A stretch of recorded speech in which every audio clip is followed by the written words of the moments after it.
What is your family life like? Like, do you have any siblings or? I have 2 younger siblings, and I live with both of them and my mom and dad, and we are very close in age. So this last year when I was a senior, Gwen was a junior and Harper was a freshman, so we all went to school at the same time. Oh, that's awesome. Mhm. I love that so much. And I love that you have such a close relationship with your sisters and a close relationship with the rest of your family members. Hey guys, welcome back to Savvy Talk. Today I'm here with the beautiful and athletic Cora, and we're going to be talking about her high school experience and her way into college. Okay, Cora, how long have you been involved in volleyball?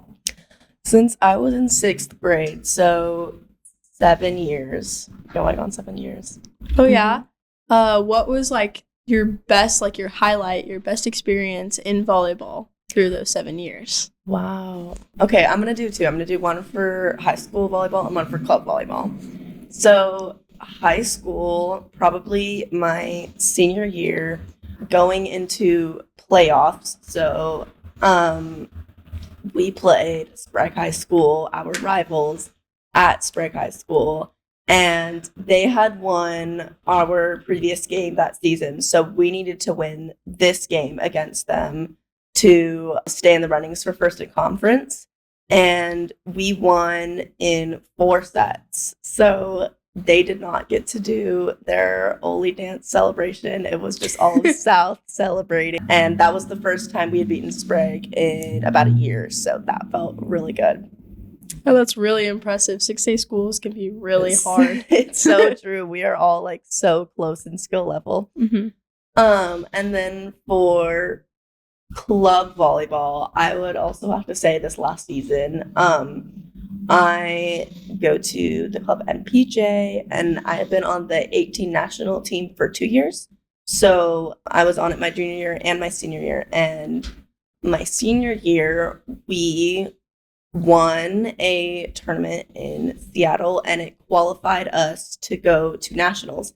And that was the first time that team, 18 National, had ever qualified for the nationals. And someone who had already been on that team before, that was a very big moment.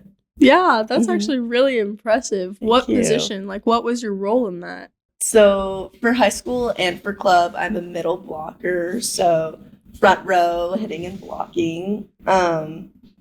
As a middle blocker, you only play the 3 rotations out of 6, so you get like half the playing time because you only play in the front row. But then one of the middle blockers on the team plays a 4th rotation as a server, and both seasons I got to be that middle. Oh, yes. I love that. Did you enjoy playing any of your back row time? Was that fun? It's definitely very scary. You definitely don't feel like you belong back there. And also, the other team knows it's a middle, so they're going to target you. But honestly, it just made me a better player. It made me like read the hitters in a different way. I had it before, which transferred into my blocking and front row. Mm-hmm. So honestly, I'm just really glad I got that opportunity. Yeah, you seem like a very diversified player, and I feel like you can kind of go wherever you're needed. And I feel like that's something a lot of colleges would look for. So how do you do it? Well, I was not always a middle blocker. I used to be a right side, which is the pin hitter. So on the right side of the front row, but right sides are special because they also occasionally play outside. And because I have been a right side and a middle, I basically have experience of all the front row positions. And that transferred into my core awareness. I knew what it was like being a right side or an outside. It made me a better hitter because I learned how to receive sets from all over the court. And it also made me a better recruit because I could say I have experience as a middle blocker and as a right side. Right. Hitter. Yeah. Yeah. Okay. You look at this. Okay. Going back into your high school journey, what was your favorite part of the South Salem High School program? Ooh, I was very close with the team, especially the 4 graduating seniors of my class. We actually, all 4 of us, had played together since we were 15 years old on our club team. And honestly, being a part of a culture that stayed very solid throughout my 4 years in high school, like had the same coach, was with these same girls that I knew, it just made it feel so much more like home, where when you have volleyball, it's a new coach every year, new team every year, new tournaments every year. But one, it just like was a better experience for me because I knew what I was going into. And also I can prepare better because I know the girls on the other teams, for example, because I've played against them for so long. Right. And that gives kind of the upperclassmen a little bit more of an edge on the underclassmen, because if you've been on that program long enough, you know the other people that have been in that program. Yeah, and I feel like definitely playing in like the Salem area, everyone kind of knows each other. It's true. Playing in Salem has a very community like feel. Do you use that to your advantage? Do you use that as like a competition? How do you use that when you're playing against people that you know? It really depends on how I feel about the person. If I am playing against someone that I truly love and adore, sometimes it like feels hard to truly want to beat them because I'm so competitive, and if I don't know them, I truly like wish the worst for them. I want to I want to win so bad. But when I know them, it's really hard. But I don't think that ever transfers on the court. On the court, I just see you as the competition, but after that, sometimes the feelings like come through and I'm like, "Oh, I love you." Like I love you, but I want to win. But I'm glad I won and you didn't. But there's also an aspect of competition when you've been playing around the same girls for so long. You've been competing for playing time with them.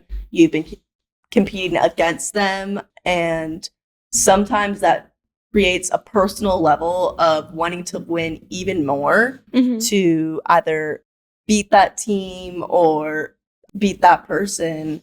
Not like in a personal way, but just because competing against someone for so long will make winning feel even better. Right. Does it sometimes get hard when you love someone but you want to like play over them? Does that affect relationships, or has that ever been a problem in the past?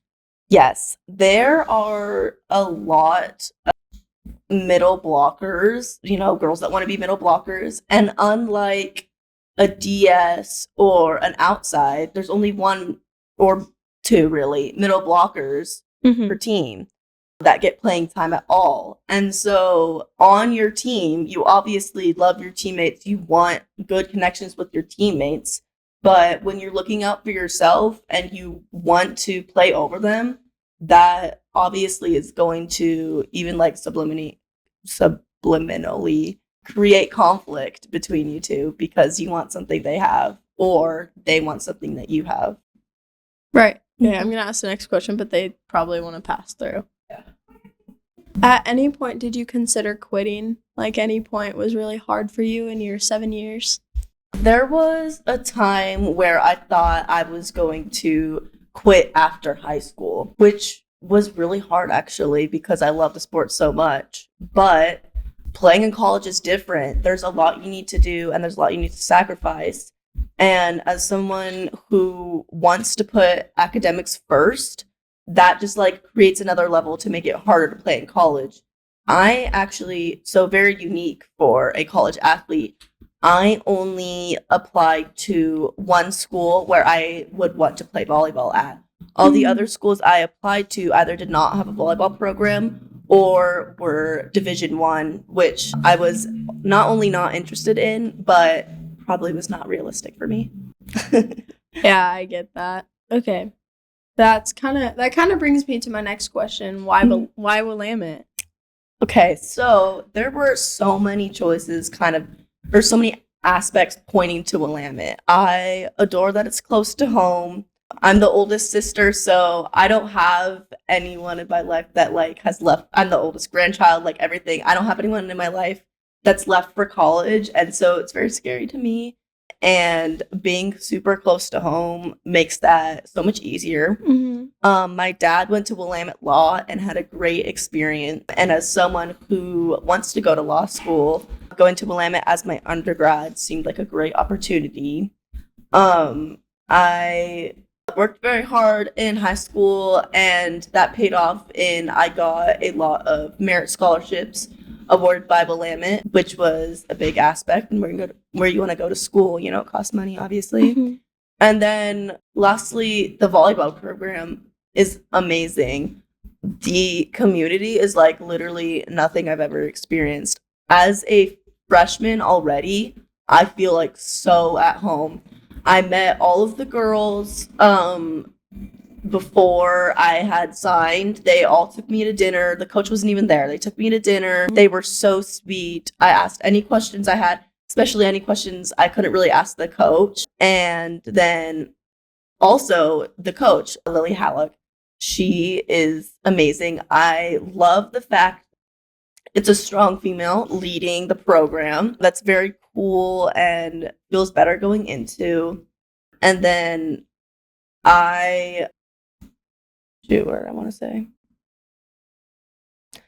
and then the skill level is somewhere that I see myself shining in. I want to go somewhere where I can play. Like, there are parts of me that's like, oh, I could have gone to a really big school, a really big D2 program, but then would it have been worth it if I just sat on the bench? Yeah. Not to me. So, yeah, the fact that it's D3, a great liberal arts school, I got merit scholarships, it's close to home, and my dad went to Willamette Law. All of these aspects just like made it the perfect school. Yeah. Okay. So you talked a little bit about how your dad went to law school and how you went to go to law school. So what schools are catching your eye right now?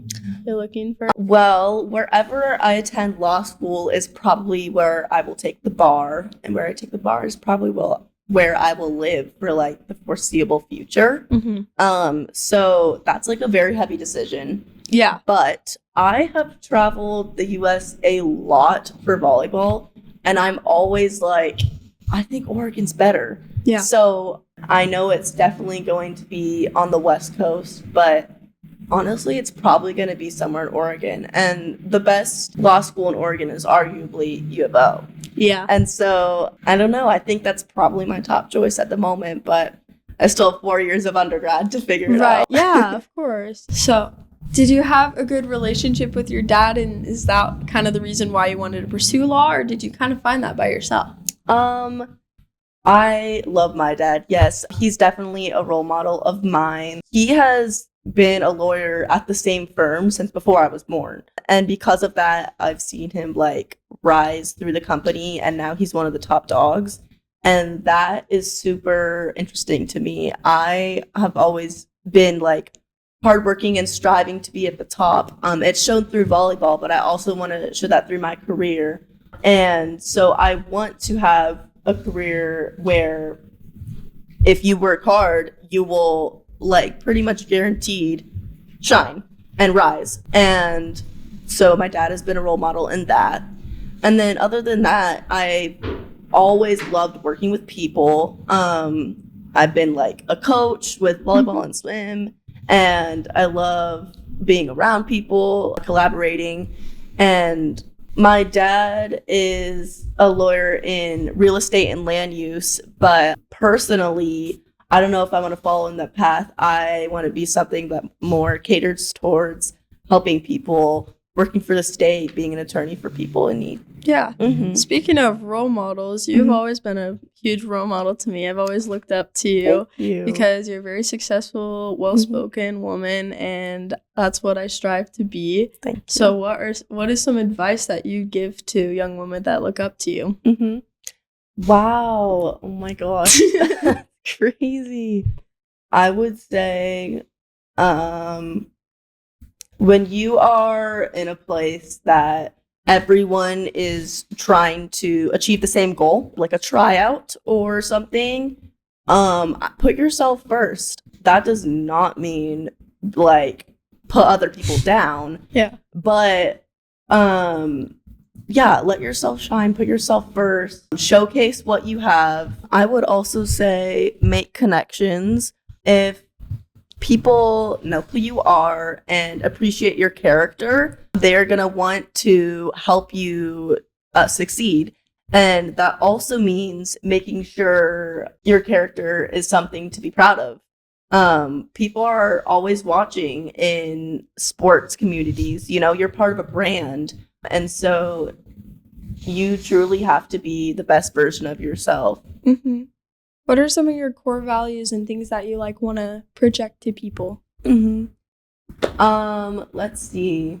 My main values, especially pertaining to athletes, probably listen to your body, which is also including your mind. You know, it's hard being someone who is always competing. You know, you're competing for playing time, you're competing against other teams, you're competing to be the best version of yourself. And so listen to how that affects your mind, because I can say there is truly a difference in how my mental health is during season and off season. Mm-hmm. And that is something I used to struggle with, but I acknowledged it and like worked hard to make sure that doesn't become a problem, because if it does, that could stop me from doing what I love.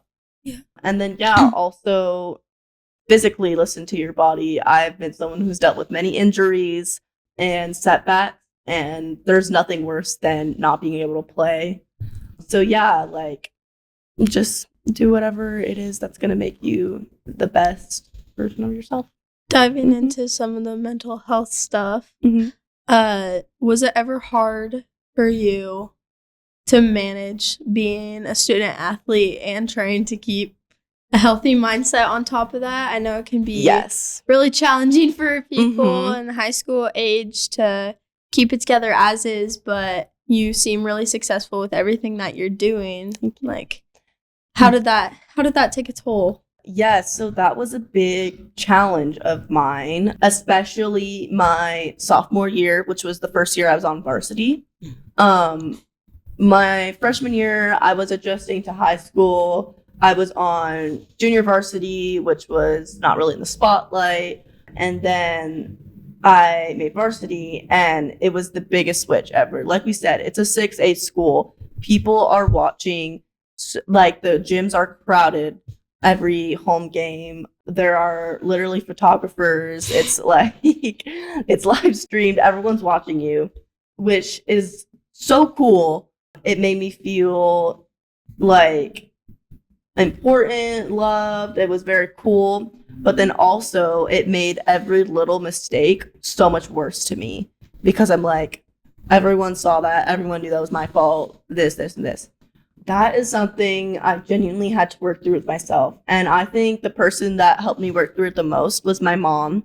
She is very involved in sports, not volleyball. No one in my family knows anything about volleyball, but she is a soccer coach and plays soccer.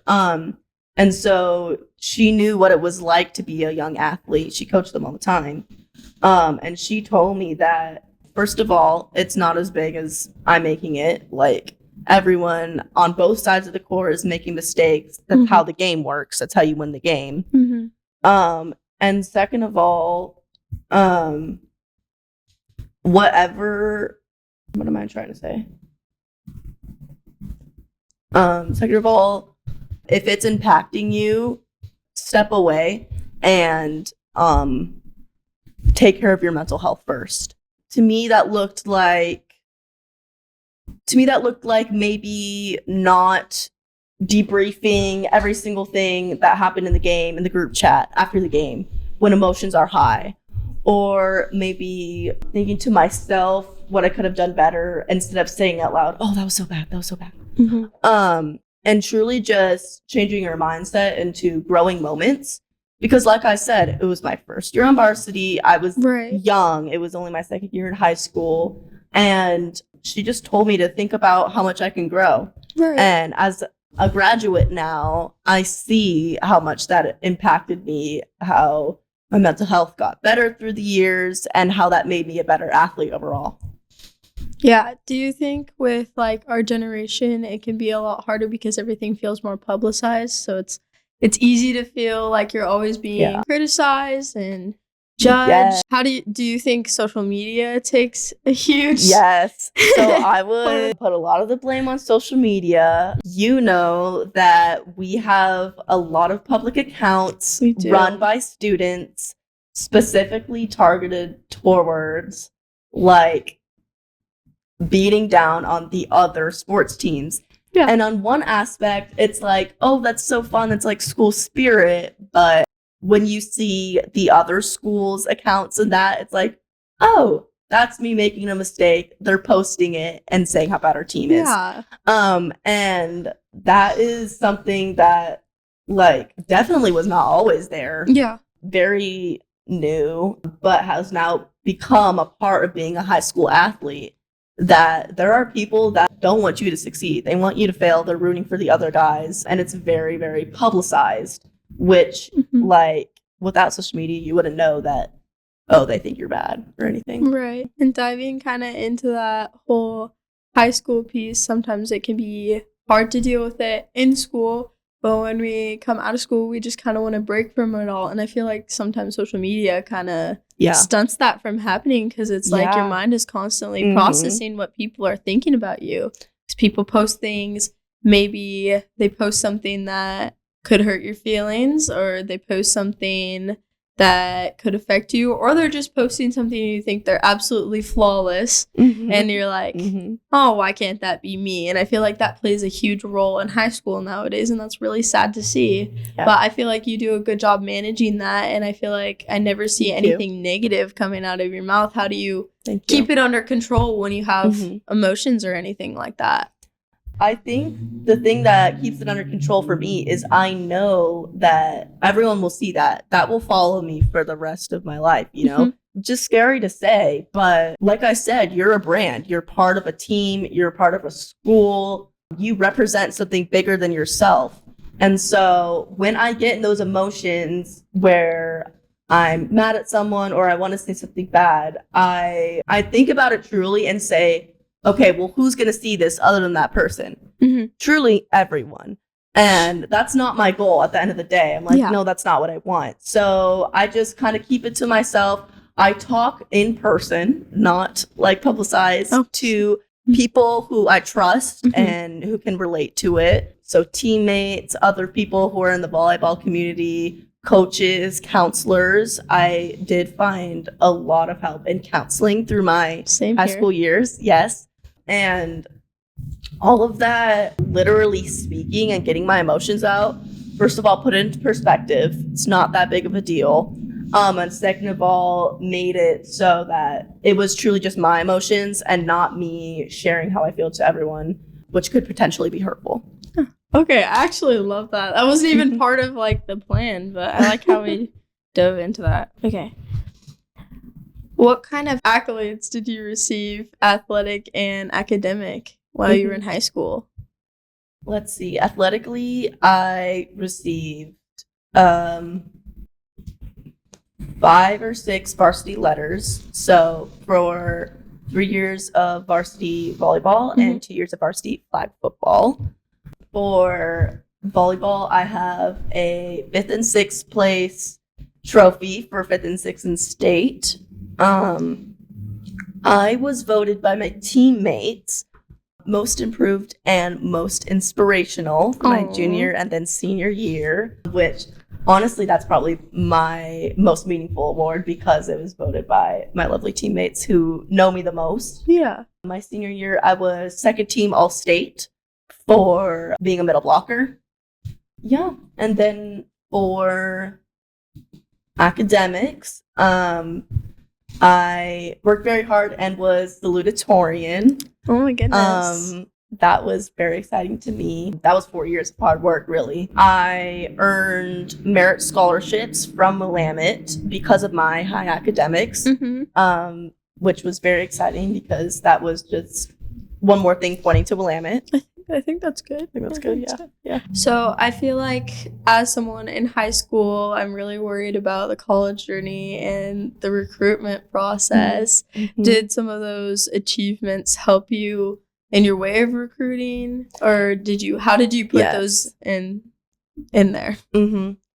So as a D3 recruit, they put academics very highly on who they add to their team. Yeah. Because they know you're not just going there for the sport. You are going there for their high academics.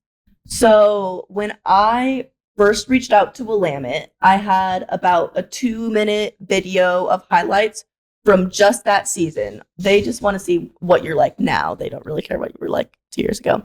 Right. So a 2-minute highlight video of that season, that current season that I was in. I gave them a schedule of the games for the rest of the season that they could come see. Mm-hmm. And then I made a little bio of myself, kind of what I had achieved in high school, my GPA, what I might want to study at Willamette. And all of that got me a call with the head coach, and that went very well because I prepared lots of questions. They are there to ask you questions, but they're always going to ask what you want to know. And if you go in there with meaningful questions, they're going to know, oh, you're serious about this. You prepared, you're knowledgeable, which all just points back to you being a better recruit. Right. And so because that went well, she came to one of my games. That was one of the most nerve-wracking games I have ever played in. And for the first set of that game, I actually was like so off my game. I was like, what is happening? I do not get this nervous. And some of my teammates who had already been recruited, because like I said, I was kind of late in the game, they took me aside and they were like, truly just shake it off. She's not there. She's not there. You got to, because it was an important game too. Yeah. We had to win that game. I wasn't just doing it to look good to this recruiter. I am still part of his team and need to help us win. So they were like, shake it off, get in the game, just play how you've been playing this season and she will be impressed. And so we came back, we won that game. I played how I usually do. I got back in my rhythm. And the other thing that I could show during that game that I can't write down in a resume is my court presence. And something that a coach will always look for, maybe even more than skill, is what kind of teammate you are. Like I said, my teammates voted me most inspirational. I think they meant that as inspiration to be hype. I have the biggest personality there out on the court. I'm loud. I'm positive. I will do anything to make sure we're all having fun on the court because I know that directly correlates to winning. And like I said, I just would do anything to win. So I was like the hypest person ever. I was making up all these cheers. And then I was working as hard as I can every practice. Yeah. And that shone through. The coach saw it, even though I wasn't getting playing time. They saw that I was working hard. And additionally, the teammates that were on the court noticed my presence and it lifted their spirits, made them play better. Which honestly is just a win for my team. So selflessness, hard work, like I said, and then the ability to just zone out everything that's not happening on the court. We talked a little bit about that, obviously, yes. But yeah, as long as your main focus is just what's happening on the other side of the net, you're going to be the best athlete you can be. Yeah. Mm-hmm. Okay. Yeah, I like that. Thank you guys so much for joining us today and listening to, Thank you guys. Just be like, thank you so much for listening to Savvy Talk. Okay. See you next time. Okay. Thank you guys so much for joining and listening into Savvy Talk. Bye.